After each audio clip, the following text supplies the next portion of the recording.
Right guys, just going to make a wee bit of a longer video on the one that I made this morning, Monday the 13th of April.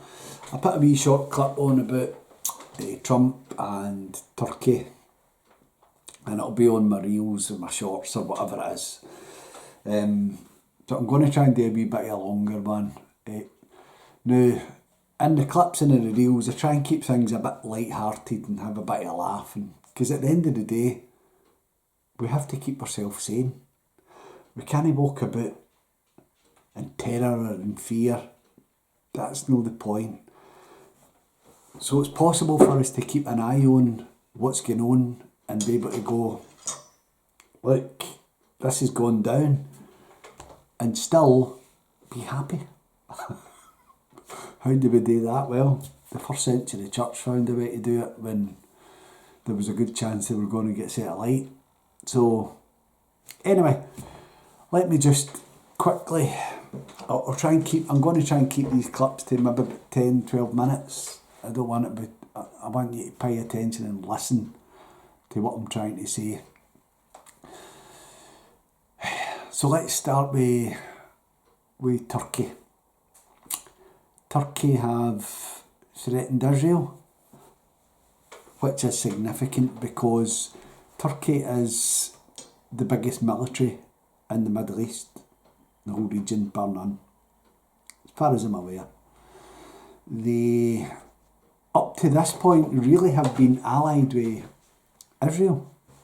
They had joint operations with Israel in Armenia, recently in Syria, where they agreed to divide up Syria between them, which has always been a strange alliance, truth be told. But that's been the case, that Turkey has never really come out and opposed Israel directly. But yesterday, Erdogan has come out and threatened them with military action, saying that what's going on in South Lebanon and what's going on in Gaza, the West Bank, etc. is unacceptable, and it lacks decency and humanity and all the things that are true. I mean, why it's taken them so long to come to the party, who knows? And the Turks have always been out against the Iranians, so it's interesting that they're now, if you like, joining the coalition that comes against them. Now, let me just put a wee bit of context here.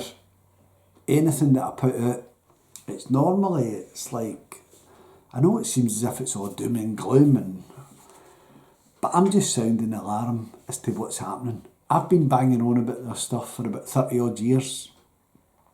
I finally written my book about it. So why you always get on about Israel and Armageddon and Trump? And because that's what's happening. And whatever it is that the Bible talks about in the last days, they're the agents of implementing it. And make no mistake whatsoever, it's happening. It's gone down. What's happening in Ireland and Italy and Agenda 2030 and all that stuff, it's all biblical. And unless you're joining the dots or taking that red pill, see, there's no point you realising all these things are happening and then no joining it up with, well, you're only going to be able to find the answers there. So that's how I can talk about things and that seem doom and gloom and we're all going to die and still have hope, and I don't care. I literally don't care. So why do you keep banging on about the same things all the time? Let me just quickly read a paragraph out of my book, which might, this was written in 2024. Right, quickly. And I'm talking about the sort of final battle, Armageddon as it's called in the Bible. And it's the shortest chapter in my book. I don't go too far into it, but I say, look, the battle looks like Israel is hit with a nuclear warhead if Ezekiel 38 reads straightforwardly. That's in the Old Testament. The countries involved in coming against Israel or China. 200 million march on her. Now China has already come out and told Israel, but we're not happy with this. Russia has already directly told Netanyahu, if you use a nuke, so will we on you. So there's your Ezekiel 38. Russia, Iran, Egypt, Sudan, Libya, Turkey and the other surrounding Arab nations join in. Sounds a bit far-fetched. I mean, nobody could see anything like that transpiring anytime soon by looking at world events, could they? Get ready. It will all go down exactly like we have been told it would, and there's nothing to fear. The next section is our hope, and we are not afraid. Hiring the lawyer who's never lost a case would be where the clever money goes. So that was written in 2024. The only party that hasn't yet joined is Egypt. But the news that's coming out of Egypt, they are very, very agitated with Israel. And it's all going to happen exactly like we were told. So, let's cut to the chase here. With Turkey threatening Israel, Israel in response said, well, you're the new Iran. We need to deal with you the same way that we've dealt with Iran, Iraq, Afghanistan, Libya, Syria, etc. It's Lebanon.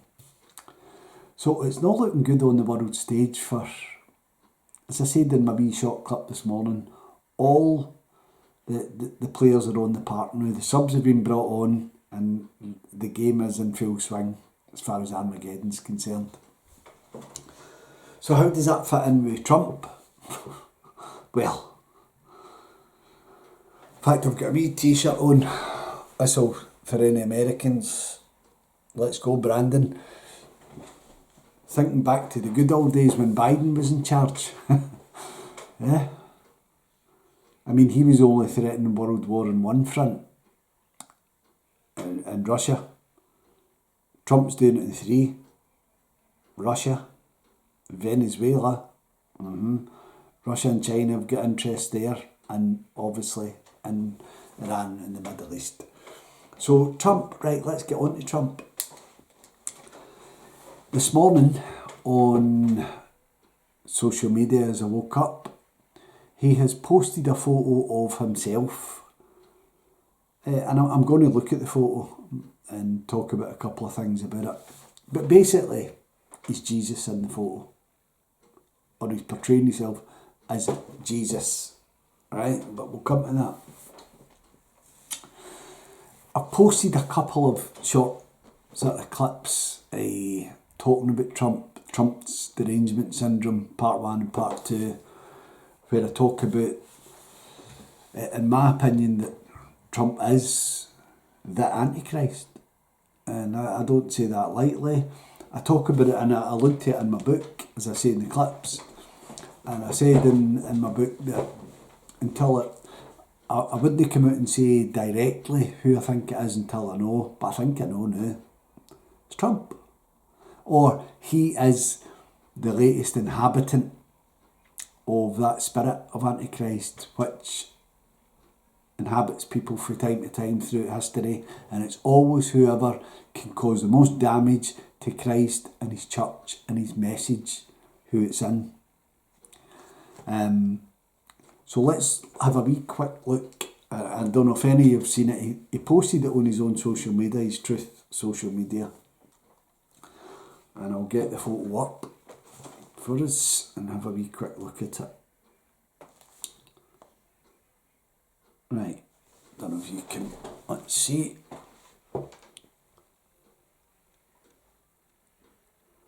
Right, there it is on his social media page. As you can see, there he is, praying for the sick. And the Saviour of America, the Messiah. It's all warplanes, it's all war imagery run about. And there's somebody praying to him. Like that, wee lassie praying to him. Now the thing that's, a couple of things that have really said to me that they know this is Antichrist, it's demonic, and they're toying with us, they're showing us, look here.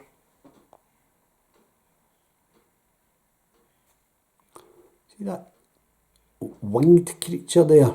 Looks like the Statue of Liberty. See that? Coming at the light. And yet the Statue of Liberty is elsewhere in there. There it is there. So there's one thing. Also the other thing to say is, look at Trump. What's that? There he is, coming as the light bearer.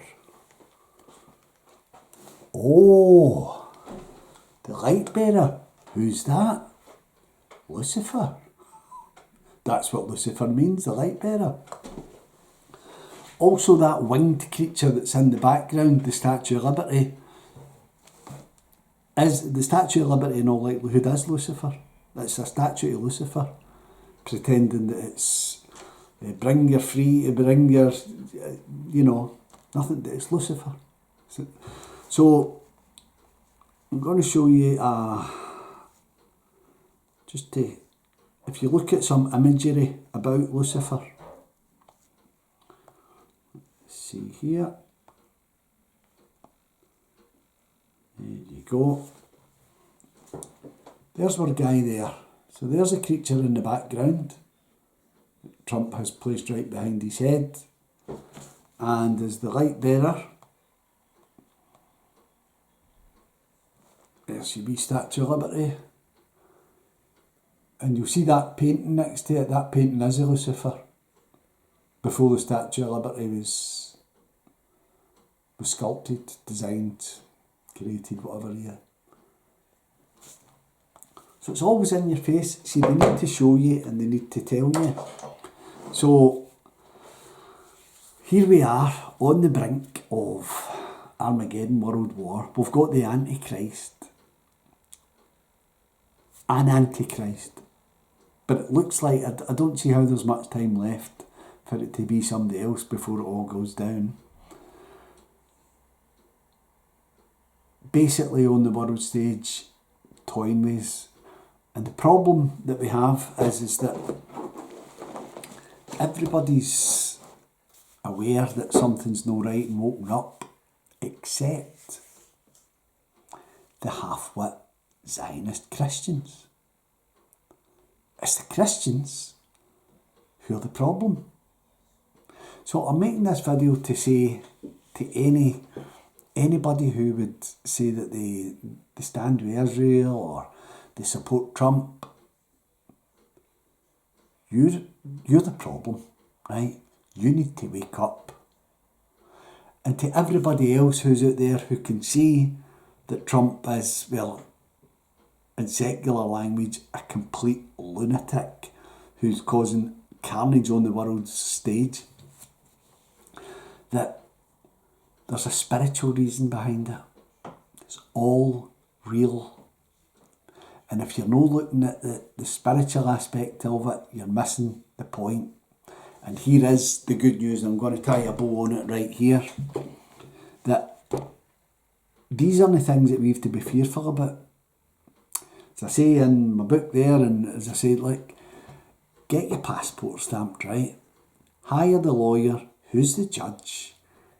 Get into a fellowship of people who know that what they're talking about as far as all this stuff's concerned, and start loving each other. Live every day as much as you can, being happy and supporting and helping each other. There's a lot of things happening on the world stage where, it's all pointing us towards, come on, get ready. So I'm going to leave it at that. Because I could talk endlessly. I'm just freewheeling here, but I could talk endlessly about stuff. I've been banging on about it for 30 odd years. So if that's what I seem to go on about in some of my clips, sorry, but that's my job. God's gave me the sandwich board. I have to walk about shouting, the end is nigh. But come on, let's have a wee laugh and love each other while it's all happening, eh?